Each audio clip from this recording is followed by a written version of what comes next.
Hey everybody, it's your girl Charlotte Van Horn with Black Expats in Panama, baby.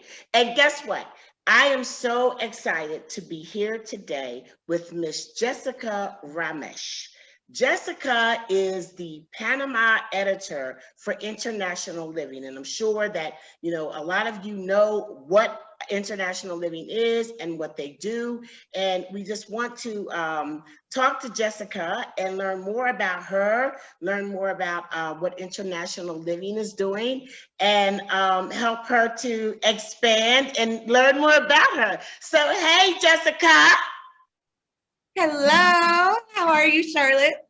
I am doing good. And just as a sidebar, I just want to say that Jessica interviewed me about a week ago for a pilot program that she can tell you more about. But when I tell you, sometimes you just talk to people and you be like, I love her. That is all.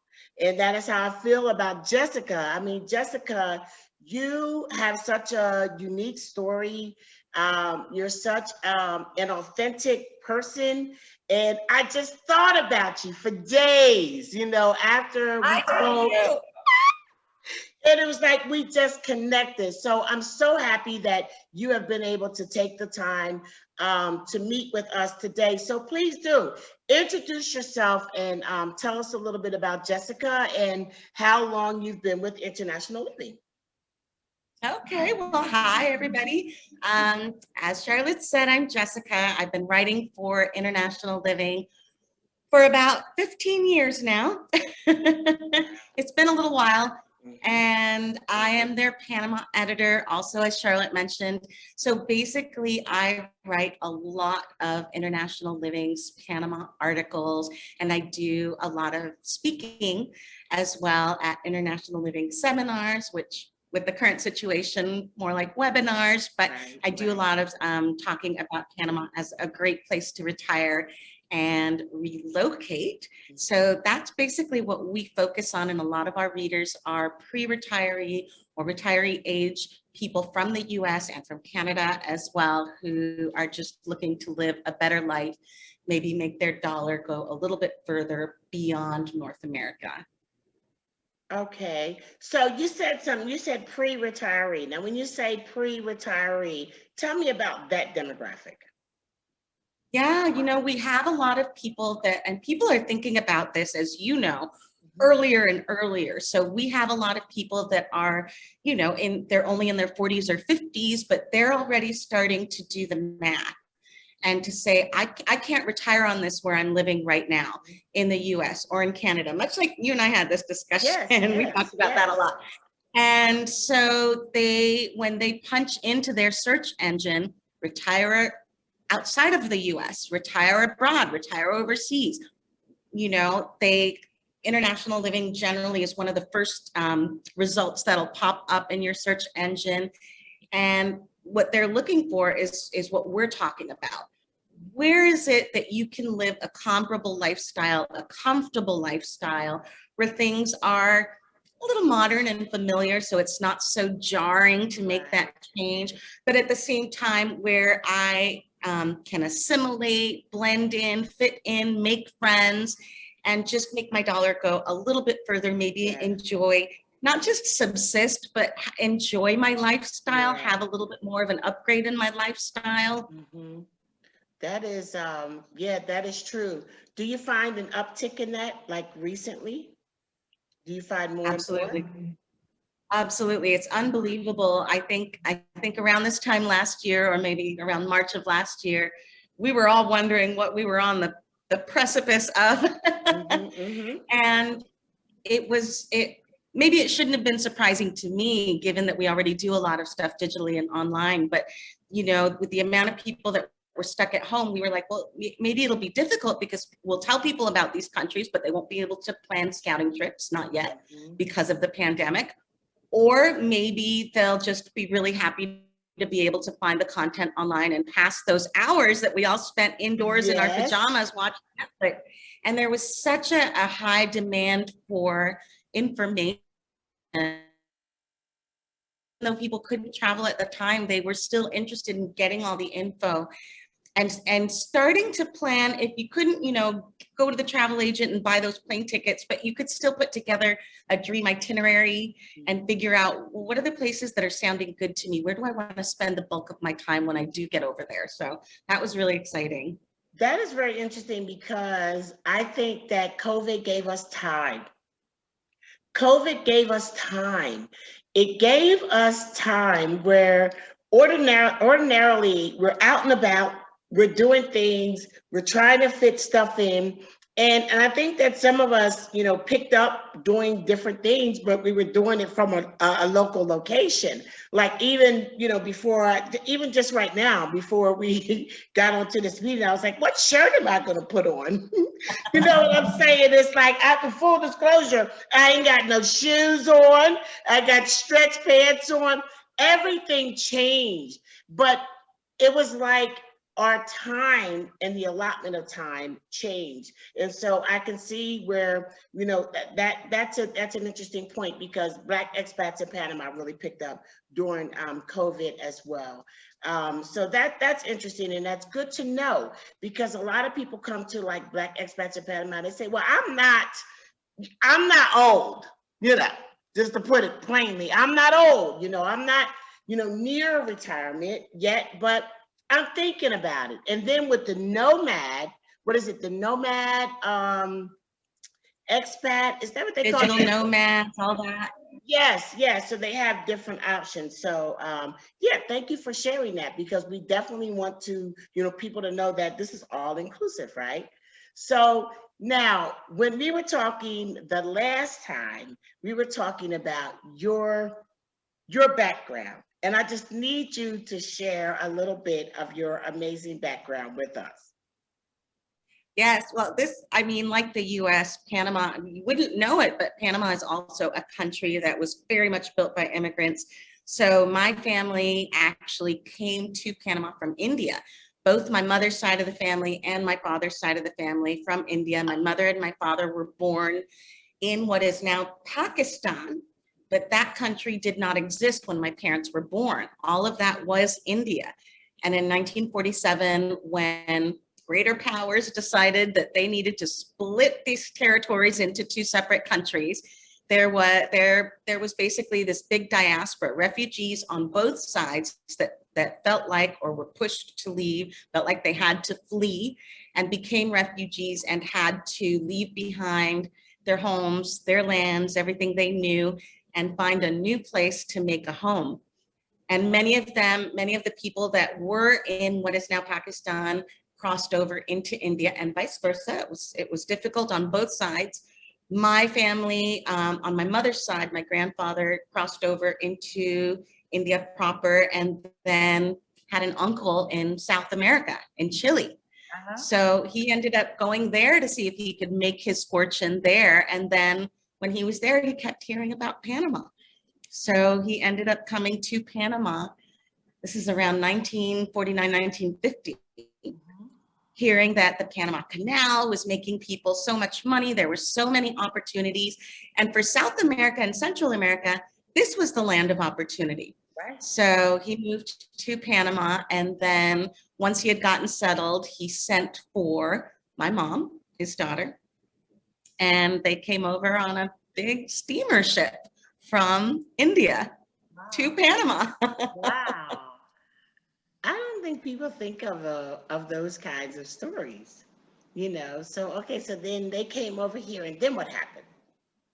So mom was a little girl when she came over here. So she grew up, there was already a really strong Indian community here. So they had the Diwali ball annually, which is like the big New Year's party. They did little fashion shows with the Indian clothes. There was a lot of Indian culture. So she had that community here, but she also grew up very Panamanian, learning to speak Spanish, just like every other kid, and dance salsa and merengue, and do all of those things as well. So she was very Indian, very Panamanian, and at the time, a lot of those private schools were taught by native English speakers. So those kids grew up speaking very American English as well. So she sounded American when she spoke English. She sounded Panamanian when she spoke Spanish. She was obviously Indian and could speak the language of her parents as well. So it was an incredibly international upbringing, even back then. That is amazing. And I don't think that, I concentrate on the West Indian background, as far as the people of color in Panama. And I think that to know that, India, had this relationship too, and that your mom could dance the salsa, she knew English. That's an amazing diversity in bringing you up. So, okay, so tell me more. Well, so I was born here in Panama, but right around the time, I mean, when I was very, very small, less than 5 years old, the dictatorship in Panama began to morph and change into this thing that was suddenly scary and for a lot of people unlivable, untenable. Mm-hmm. So I was born here in Panama, didn't have any Panamanian blood. It was luck. I was very, very fortunate, I feel, to have been born here and gotten citizenship here in Panama because my parents were not born here. Right. But so my family ended up again having to flee a difficult situation politically, and they moved to the US. So I actually grew up, my formative years were actually in Oregon, of all places, in the US.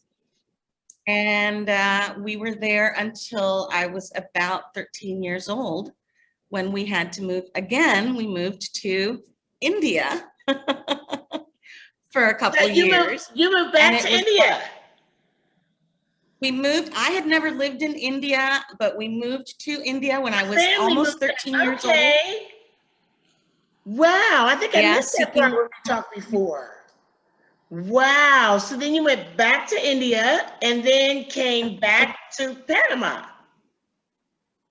Yeah, we were in India for just under 2 years. And while we were there, the US invaded Panama. That was when Operation Just Cause happened under the Bush administration to basically take the dictatorship down. Yeah. So when we were in India and we heard that had happened, my mom turned to my dad and she said, "We're moving back to Panama." And he said, "Yes, dear." Let's go. So how many languages do you speak? So I speak English and Spanish, obviously, and I speak French and Italian, conversational Italian. I studied a little Portuguese, never really caught on. I studied German, never really caught on. I studied Japanese. Boy, that was hard, never really caught on. And I know a lot of words in Hindi, which is one of the languages that my parents spoke. They spoke 3 Indian languages between the 2 of them, the major one being Hindi. And I know I picked up a lot of words while I was in India, but I didn't learn to converse. I think I needed another year. So, but that is very interesting. So do you speak Gujarati? Is Gujarati what? Gujarati? I think it was Gujarati. So Gujarati is a language spoken by the people of the Gujarat region of India, but we're not from that region. So I never would have been exposed to, I've never really heard a lot of Gujarati. So, okay, I love your background. It's very interesting. So tell me this, how did you develop a love for writing? I think it feels like something that was always there, but my dad was such a reader and he wrote poetry and he wrote his own books as well. So I was always around that. And with him, it was more religious and spiritual texts that he was interested in reading. But regardless, we had a home that was full of books. I had a dad that wrote poetry and then later on wrote his own books. And when I was little in Oregon, you know, we didn't have a lot of money. So what my dad would do as a treat for us, he would take us down to the Eugene Public Library in Oregon and very magnanimously, as if he were spending $1,000, say, check out whatever book you want. Of course, that was free. But for us, that was our acceptance. Check out as many books as you want, whatever book you want. He was a baller. He was balling. So that was his way of entertaining us. That is funny. But he was the king of the library. So, but I'm wondering that is very interesting because I'm wondering if the way that he presented it, it made you all like think, having a book is just like balling, it's like that is just the best thing. That's amazing. It was That is very exciting. interesting. It was exciting. Oh my goodness. Okay, so you've been working with International Living for the last 15 years. Tell me how you started working with them, and then I want you to talk about some of the recent articles that you've done. Awesome. Okay. Well, that's also a funny story because we're gonna have to jump ahead in the Jessica history. I was working on cruise ships. I was working on cruise. Tell me that too. I was working on cruise ships, and I had been there. I'd been working for Carnival Cruise Lines for 4 years, and I was ready. Okay. Hold up, Jessica. What was you doing for Carnival Cruise Lines? I was what's called a purser, which everybody then asked me, what is a purser? Okay. Nobody knows what that is because it's such a ship-based position. And it changes from cruise line to cruise line. They define the job a little differently on different cruise lines. On Carnival, it was customer service. It was 3 jobs. It was customer service. So all those complaints, we logged those and tried to make, any of that right.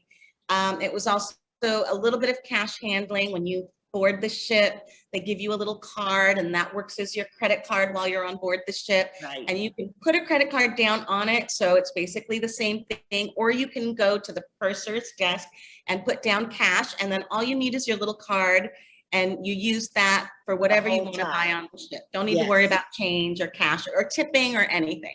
So we did that cash handling, and we also did all of the port paperwork and customs and immigration paperwork for the ship to be able to dock in all of the different countries, all of the different ports that we would visit. So it was a lot of work, but it was a really fun job too. So you were like one of the people that had to live on board? So you stayed on board from place to place? Lived on board for 6 to 8 months, no days off, 6 to 8 months with no days off. And then you would get a break, an unpaid break. And then they would sign you up for another contract and another ship. Okay. All right. So you were on the ship. That's interesting. Okay. And then go ahead. So I'd been doing that, and my contracts I couldn't afford to take all those unpaid vacations. So my contracts had been more like 8 to 10 months without a day off for 4 years. And I was ready to make a change. And I was ready to make a change, not just to get off cruise ships and, have a permanent residence, but also to get out of hospitality and get back to writing. And I had worked as a writer for 1 year previously at the Panama Canal.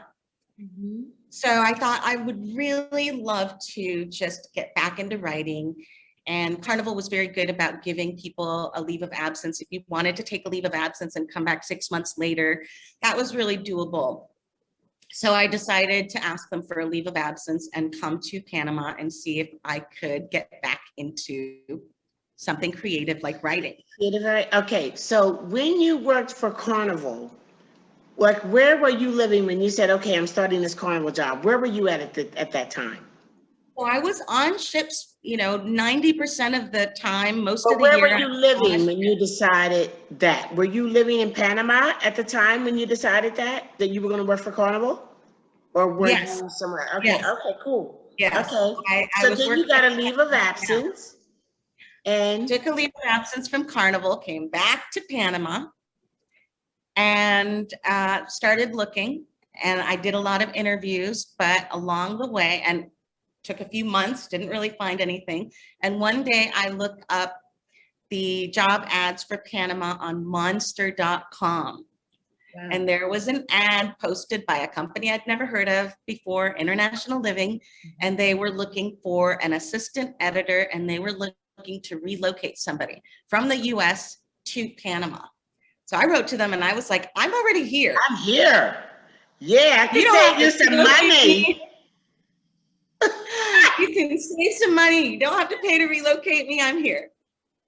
Wow. So they were looking for an assistant editor. So when you started out, you were an assistant editor. I did. I started out as an assistant editor, and they at the time were making a lot of changes, trying a bunch of different things. So it was a fantastic time for me to join on, because they kept moving me into greater responsibility and different positions very quickly. And it just seemed like I blinked. And one day I was also doing presentations at seminars and learning how to really finally hone my public speaking skills. And then the next thing I knew, they were putting me down as their Panama editor, and I was getting to do this book about Panama. So it was really an exciting time. I got really lucky. Wow, that's a blessing. So wait a minute. So you did a book about Panama too? Yes, it is. Back in the day, it was called Panama: The Owner's Manual, but it's been rebranded since, and it's called Okay. Escape to Panama is the new title, I and I saw update it that. every year. You wrote that? I did. Oh my goodness. Oh wow, that is awesome. So now tell me this. How long has international living been around? They have been around for a very long time. When I started with the company 15 years ago, they had been around for about 27 years. Wow. So yeah, they have a They long probably trajectory, evolved but quite a bit as well. they really have. They really have. But the core idea, unbelievably, the flagship publication, which is International Living Magazine, it's still published, the paper version as well as the online version. And that core idea of being able to maybe live a better life beyond US shores is still very much the core of the publication company that is International Living today. Yeah. And I think that it's really, really, really relevant. It's just so funny how the tides change, you know? So then you started working for International Living. Then when you were working for International Living and getting these additional responsibilities and things, at some point you moved to Cologne? I actually lived in Cologne. We're bouncing around the story, and I apologize. I haven't been very linear with you, but I actually lived in Cologne for 3 years when I was a teenager. Wow. Okay. So that meant that you were really good for the pan to be a Panama editor because you had experienced different living in different parts of Panama. So tell Yes, me, go ahead.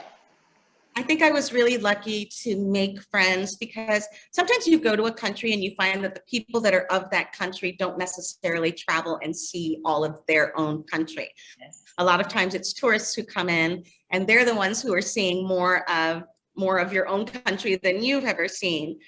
But I fell in with a group of friends that was really just one of those adventurous groups of people, much more adventurous than I ever was.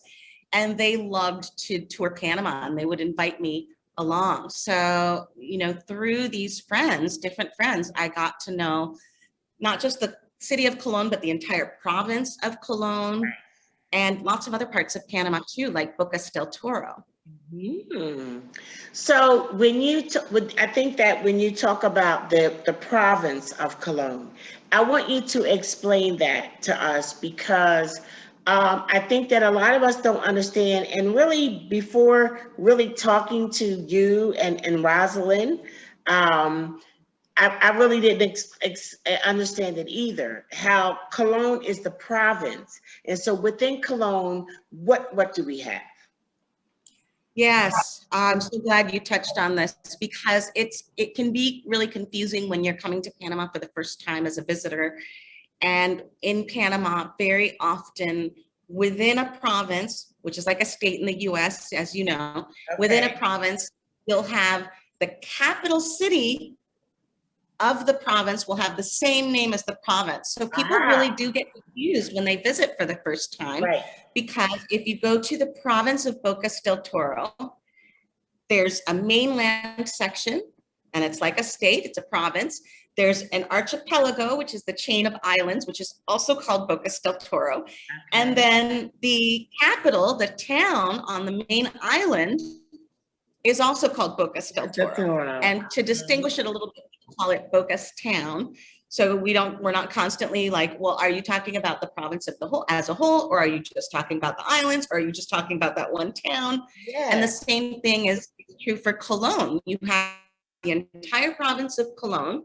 Within that province, you have the city of Cologne, which is where I lived, and it gets a really bad rap with good reason. It does have higher crime than other regions of Panama.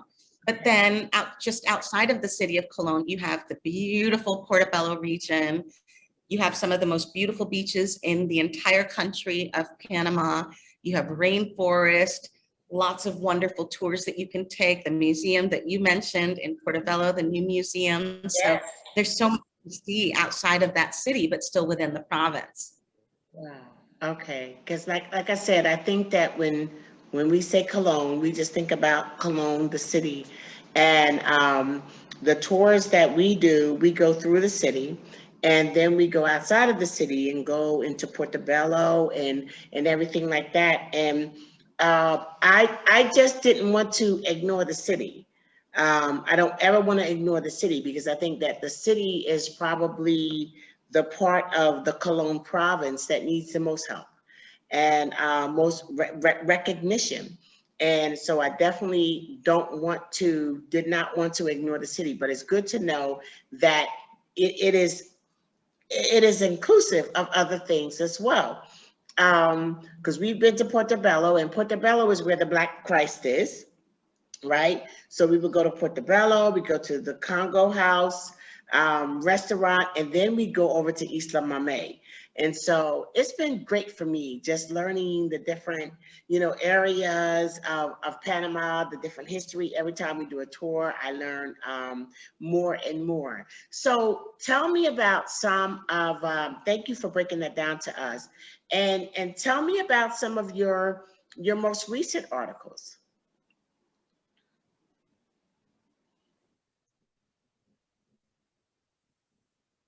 Can you hear me? Okay. Yes, I froze for just a second, but I think we're back now. Okay, we're good. Yes. I'm actually really excited because in writing for International Living, we've typically focused on some of the better known expat communities here in Panama.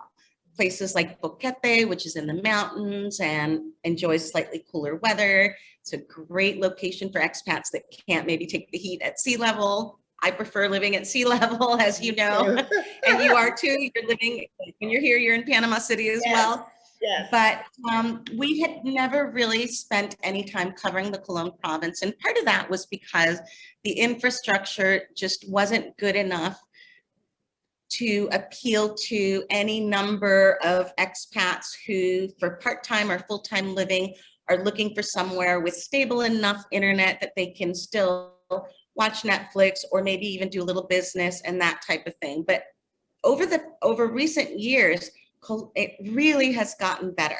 That Portobello region, the internet's gotten better, the cell phone connections have gotten better, availability of produce, back in the day, you could find tomatoes, cucumbers, onions, and carrots, but none of the fancy stuff that we're accustomed to seeing in US supermarkets, where you walk in and they also have artichokes and asparagus and tofu dogs, tofurkey, and porterhouse steak. If you want to buy something really fancy, you have everything.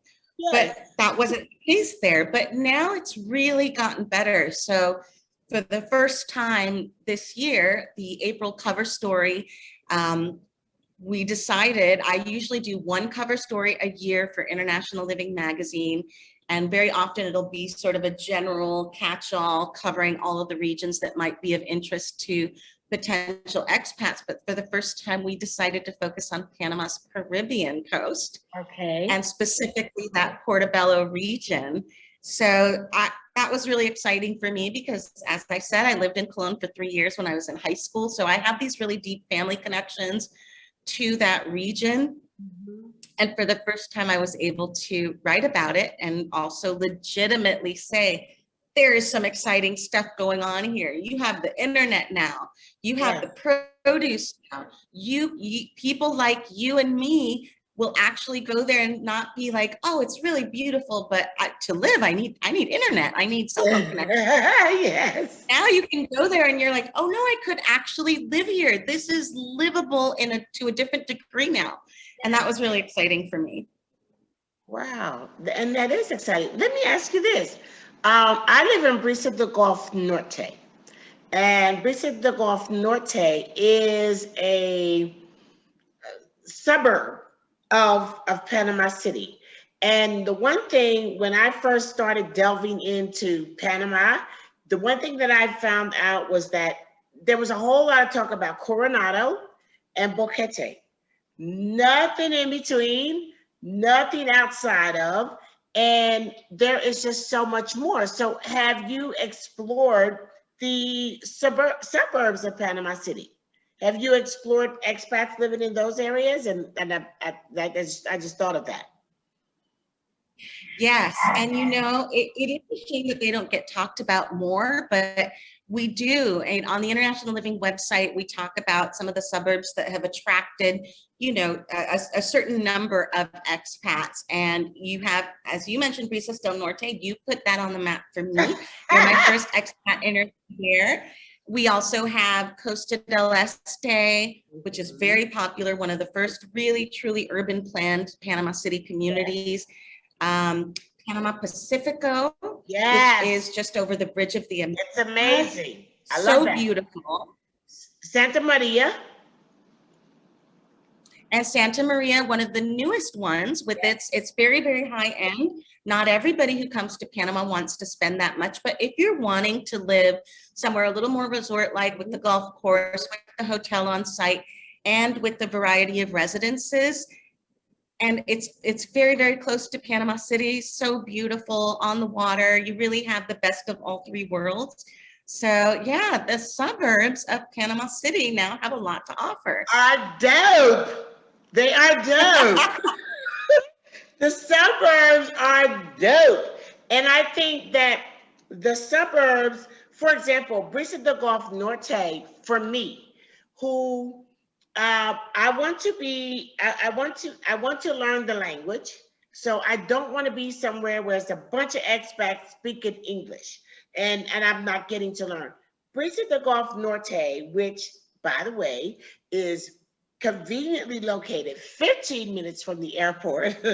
I'm looking for a check from Brisa del Gulf Norte.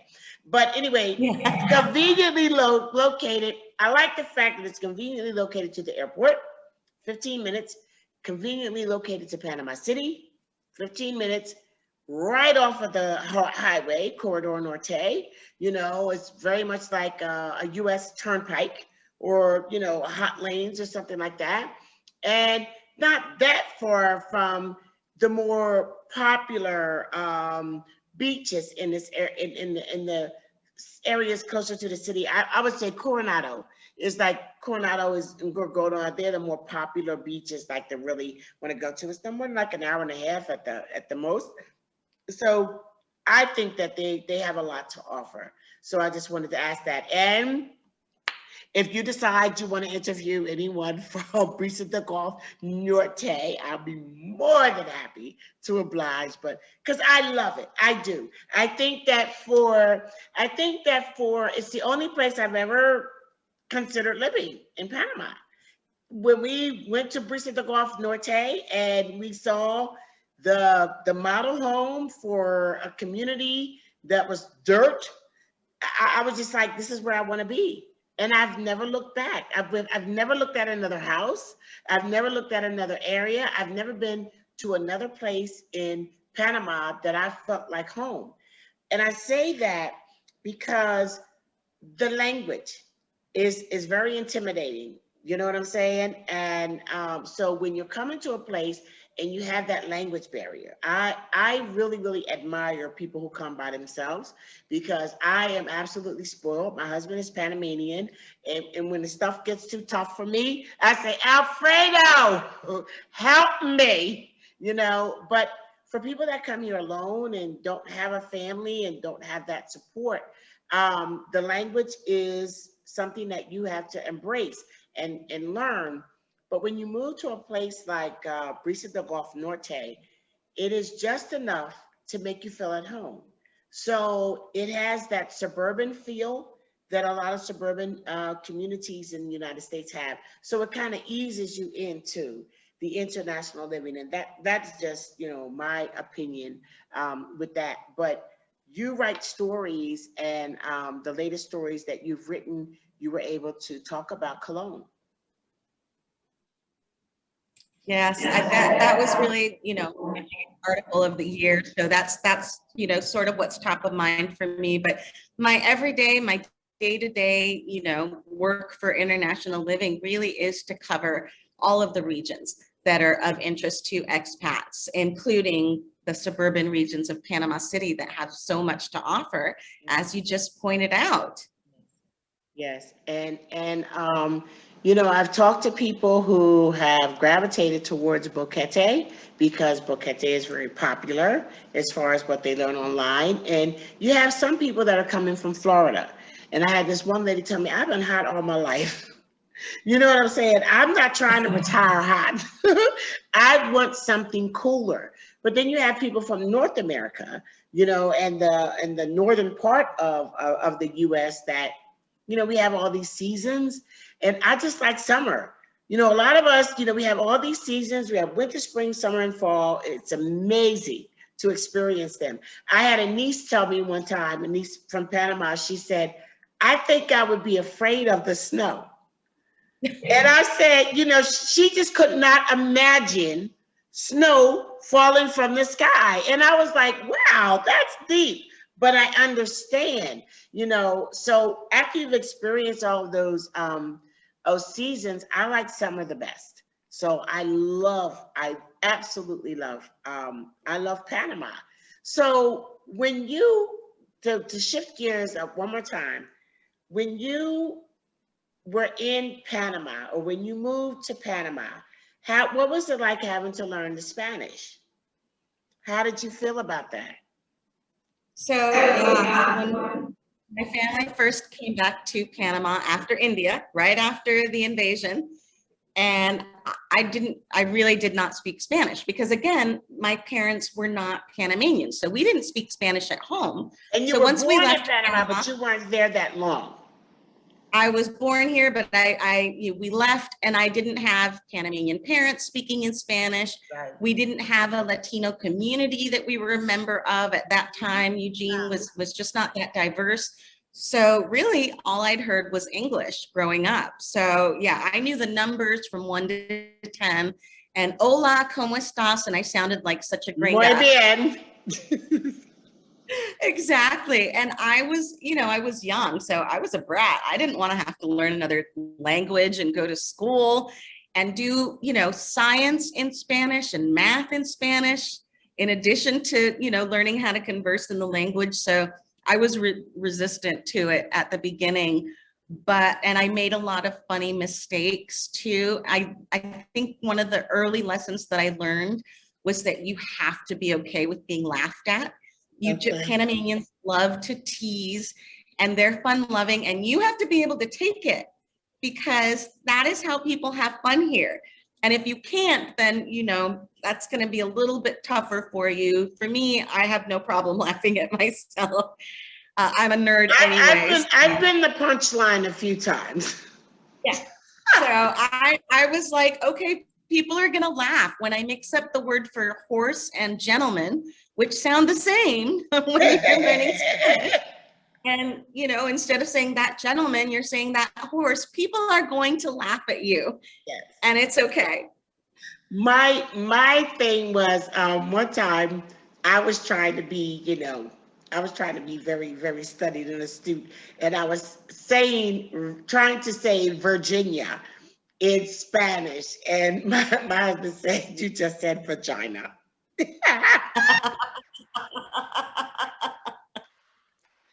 So I think that was a good word for me, that you have to be willing to be laughed at, because I have definitely sensed that, and it was just like, okay, so I've been in situations where I'm like, come on now, you had to be able to figure out what I was trying to say.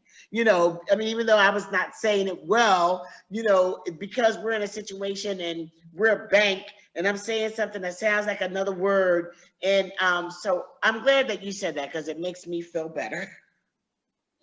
Because I have been clowned a few times. Yes. Okay. So, but you were just having to learn so much. Now, and the other thing that we had talked about before is that I think that your appearance is amazing. Your appearance is so ambiguous that when you've gone to all of these different places, you've been in Oregon of all places, Chile, India, and Panama. How has your appearance allowed you to adapt to each environment? I think it's made it easy. I mean, as far as going to India, it was definitely something where I didn't stand out as much, being there. Now, Indians, they could tell. They can still tell the way you carry yourself is different if you haven't grown up there. So I look like everybody else there, and I have the nose, and I have the black hair and the appearance and everything, but they can still kind of work out. And if I opened my mouth, the price shot up, by 200,000 because then from the accent, they were like, oh, she does not speak Hindi. This is not, yes. This is a foreign Indian. Exactly. But it did help me blend in. And, if I was just walking down a street, going to buy bread or whatever with one of my little cousins, I just blended in. And that definitely gives you, it's an added bit of safety. And here in Panama as well, for a lot of people, I just look like the average Panamanian. What is the average Panamanian? We're everything, just like in the US. You have people here with red hair and freckles. You don't stand out. They think I'm Panamanian. People think I'm Panamanian. They all think I'm from Cologne, but people's like, Cologne? No. But I know what you mean. And it's the same thing with you. At first glance, somebody might say, oh, you're Panamanian, but the way you carry yourself is a little different, and your fashion choices are a little different. And they can tell, after they've observed you for 5 minutes, they can tell that you're not actually Panamanian. But we do blend in. If I'm driving my car in Panama City, nobody's noticing me in the rush hour. I just look like anybody else here. So it definitely is a place where I'm able to blend in, and it's a place where I feel incredibly safe. Not to say that we don't have crime here, but I feel incredibly safe here just because I blend in. I really do. You're like a chameleon. And very beautiful chameleon, by the way. Oh. But I honestly feel like, well, first of all, you remind me of my friend Marouk a little bit. My friend I told you about, Marouk, that taught me so many lessons. And she was Pakistani. But at the same time, if I put a blonde wig on you, I could see you passing for white in Oregon. If I put an afro or a curly wig on you, I could see you passing for a light-skinned Black person. It is amazing. You are, when ambiguous is in the dictionary next to it, it says Jessica Ramesch. So I'm sure that has served you well. And I think that, even though, I mean, you moved around a lot as a kid, I think that it has served you well. I think that it has just prepared you for what you're doing today. The whole international piece and everything like that. So you are doing a pilot, and I mentioned earlier in the beginning of our conversation that you interviewed me, and I was so flattered that you wanted to interview me, and that you're doing a pilot for international living. It may get picked up and it may not, but do you want to tell us about what you'd like to see? Yeah, it's basically a new idea, something we haven't done a lot of webcasting or podcasting. And of course that's something that everybody really needs to be doing now, because a lot of people want to listen. Even as you said, you know, I'd rather listen to a podcast or watch a video and be able to just absorb things that way. And for busy people, that's really the way going forward. So I was really excited to be able to be given the opportunity to maybe try out some webcasts for international living and maybe talk to a more diverse group of people than the standard expat that we usually interview, that, you know, is really just has been reading international living for years and has, you know, already really wrapped their head around this idea of retiring outside the US. And I have to say, you're such a wonderful interviewee, just so honest and so no agenda. You just, I said to you, you have this purity of heart that just really comes through. And I so appreciated that you were willing to talk to me, not just about living in Panama, but about being Black in Panama and what your experience had been like, because I can't answer that question the same way you can, and I shouldn't be Unless you trying. grow And an afro. I could try that. And we'll see if I can pass. One of these days we'll do the experiment with blonde wig and see if I really. Yes, I understand. I understand. But it was exciting for me to talk to you and to be able to say, look, for those of you who are thinking, okay, but what is it like to be a Black expat? I now have this interview with you where I can say, well, you know, how about I let Charlotte tell you, because this is who you need to be hearing from. Right. And I think that a lot of people in my group they'll see this interview, and first of all, they'll see me and you, and they'll say, what? Indians are in Panama too? You know what I'm saying? And so Yes. to be able to have such a diverse community that all just kind of, you know, we blend in together, and it feels good. I love it when I'm in Panama. I love the way being in Panama makes me feel. So we have to go, you know, me and you, we could talk on and on and on and on. But I want to ask you a couple of things just real quick before we do go. Number one is there anything else you'd like to share with us? Number two is, how do we get in touch with you? How do we follow you and through you learn more about international living? Because I'm just going to be absolutely transparent. I was just really not that aware of international living until I met you and Rosalind Baitlin. Is that how you say her last name? Bytel. Bytel. Oh, Lord. Rosalind Bytel, Linden Marina in the Portobello area is just amazing. She introduced she introduced you and I. She knows everybody. She is a walking Rolodex. She is so funny. She's like, oh yeah, you know, you meet with her. She's like, oh yeah, you mean, oh yeah, okay. Yeah, you know, my kids went to school with his people, or you know, I've known him since he was a baby, or then she said, ha, she shows you a picture to prove it. But you know, that's exactly.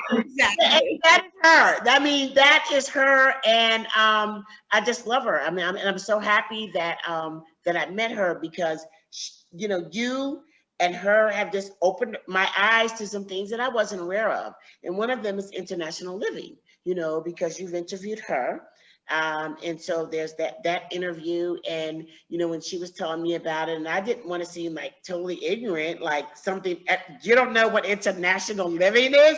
I didn't want to get that, but when she said, "Oh yeah, international living," I'm like, "Yeah, girl," and then I went and looked it up. So I'm happy to bring international living to my audience. You know, the Black expats in Panama, because it is something that we can definitely use. So I wanted to know how to get in touch with you. Is there anything else that you wanted to tell us, and how we, as the Black expats in Panama, can assist you in any way? So go. So, okay. Your number one question was there anything else I wanted to say? I just want to say that what you're doing with Black expats in Panama is amazing. What you're doing with visiting places like Portobello and learning about the Congo culture, you're showing it to other people, taking them to the museum by buying things like that beautiful t-shirt you have on. They're supporting the amazing community that we have here in Panama, and one of our richest cultural, heritages and communities and historical regions in Panama. So I just want to say that what you're doing is absolutely beautiful and wonderful and all things good. And then as far as supporting me, if you're interested, please go to internationalliving.com and you'll find there's a menu with the countries there. You can select Panama. It will right away ask you to sign up for the free postcards, which you can do if you just want to receive really inspiring, lovely little vignette stories with a beautiful photo, a beautiful, inspiring story that just keeps you uplifted for the rest of the day. Then go ahead and sign up for that, and that's absolutely free.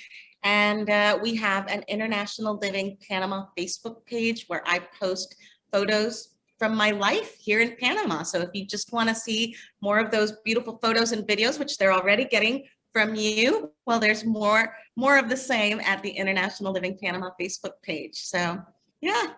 Okay. Well, I so appreciate you taking the time to spend some time with us.